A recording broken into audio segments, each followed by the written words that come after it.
ರಾಜ್ಯ ಸರ್ಕಾರದ ವತಿಯಿಂದ ನನ್ನ ತೆರಿಗೆ ನನ್ನ ಹಕ್ಕು ಅಭಿಯಾನ ನಾಳೆ ದೆಹಲಿಯ ಜಂತರ್ ಮಂತರ್ನಲ್ಲಿ ಕೇಂದ್ರ ಸರ್ಕಾರದ ವಿರುದ್ಧ ರಾಜ್ಯ ಸರ್ಕಾರ ದೊಡ್ಡ ಮಟ್ಟದ ಪ್ರತಿಭಟನೆಗೆ ಸಿದ್ಧವಾಗಿದೆ.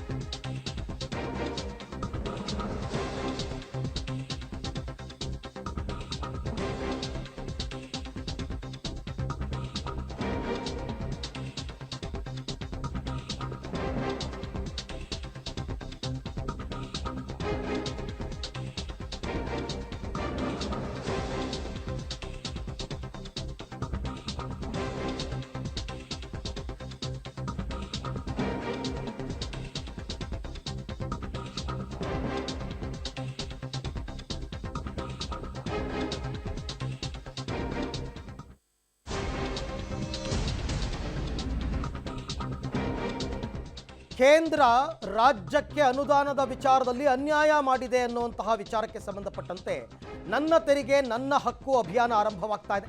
ಅನುದಾನಕ್ಕಾಗಿ ದೆಹಲಿಯಲ್ಲಿ ನಾಳೆ ಕರ್ನಾಟಕ ಸರ್ಕಾರವೇ ಪ್ರತಿಭಟನೆ ಮಾಡ್ತಾ ಇದೆ. ಕಾಂಗ್ರೆಸ್ ಸರ್ಕಾರದ ಡೆಲ್ಲಿ ಚಲೋಗೆ ಕ್ಯಾಪ್ಟನ್ನೇ ಸಿಎಂ ಸಿದ್ದರಾಮಯ್ಯ. ದಕ್ಷಿಣ ರಾಜ್ಯಗಳ ಕೂಗಿಗೆ ಸಿದ್ದರಾಮಯ್ಯನವರೇ ಲೀಡರ್ ಆಗ್ತಾರಾ ಅಂತಕ್ಕಂಥ ಪ್ರಶ್ನೆ. ಅನುದಾನದ ಫೈಟ್ ಜೊತೆಗೆ ಪೊಲಿಟಿಕಲ್ ಅಸ್ತ್ರ ಕೂಡ ಸಿದ್ಧವಾಗ್ತಾ ಇದೆ. ಇದು ಪಬ್ಲಿಕ್ ಟಿವಿಯ ಎಕ್ಸ್ಕ್ಲೂಸಿವ್ ಸುದ್ದಿ.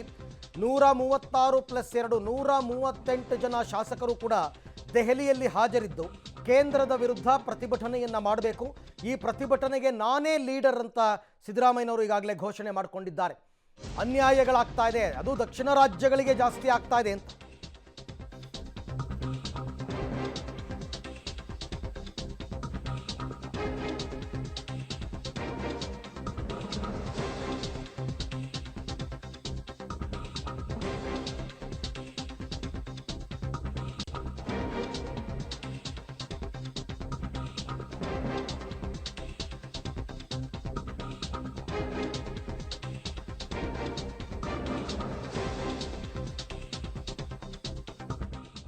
ನಾಳಿನ ಪ್ರತಿಭಟನೆ ಹಿನ್ನೆಲೆಯಲ್ಲಿ ಇವತ್ತು ಸಂಜೆನೇ ದೆಹಲಿಗೆ ತೆರಳಲಿದ್ದಾರೆ ಮುಖ್ಯಮಂತ್ರಿ ಸಿದ್ದರಾಮಯ್ಯ. ಲೋಕಸಮರಕ್ಕೆ ಕಾಂಗ್ರೆಸ್ ಡೆಲ್ಲಿಗೆ ಲಾಂಚಿಂಗ್ ಪ್ಯಾಡ್.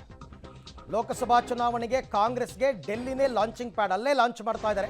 ದೆಹಲಿ ಪ್ರತಿಭಟನೆಗೆ ನಾನೇ ಕ್ಯಾಪ್ಟನ್ ಅಂತ ಘೋಷಣೆ ಮಾಡಿಕೊಂಡಿದ್ದಾರೆ ಮುಖ್ಯಮಂತ್ರಿಗಳು.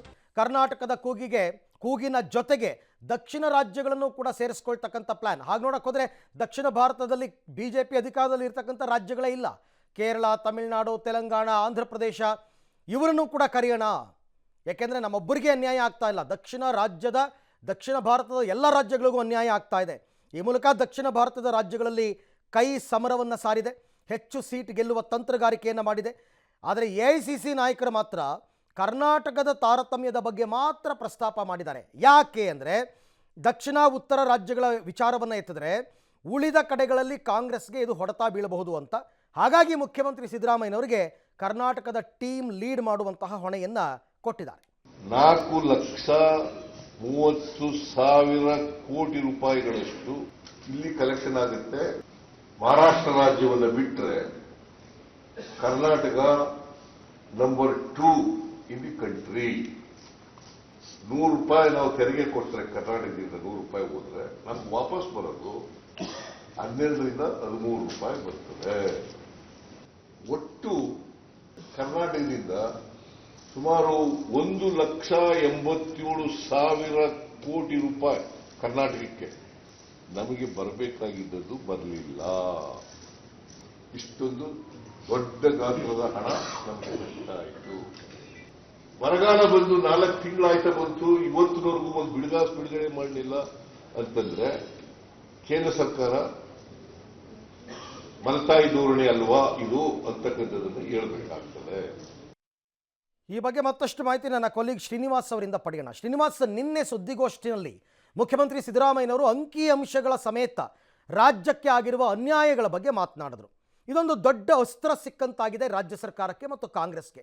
ಇದನ್ನ ದೆಹಲಿಯಲ್ಲಿ ಯಾವ ರೀತಿ ಸದುಪಯೋಗ ಪಡಿಸ್ಕೊಳ್ತಾರೆ ಪ್ರತಿಭಟನೆಯ ಮೂಲಕ?